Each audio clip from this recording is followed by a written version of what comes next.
మన ఇంట్లో ఏ ఫోటో కన్నా బొట్టు పెట్టామంటే అర్థమైంది. ఏ మనిషి ఫోటోకి ఎవరి ఫోటో కన్నా మనిషి ఫోటోకి బొట్టు పెట్టామంటే అర్థమైంది. ఉన్నారనా? పెద్దగా చెప్పండి. యేసయ్య ఫోటోకి బొట్టు ఉంటుందా? ఎందుకుంటుందో తెలుసా? సజీవుడు. మరి మన ఇంట్లో బొట్లు పెట్టిందా బాపతో?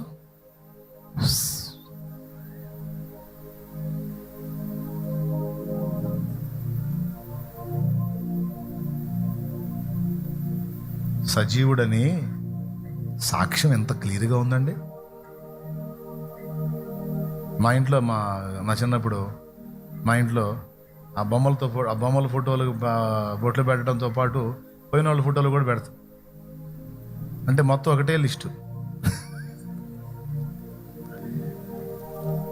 యేసయ్య ఫోటోకి బొట్టు లేదు. ఎందుకు?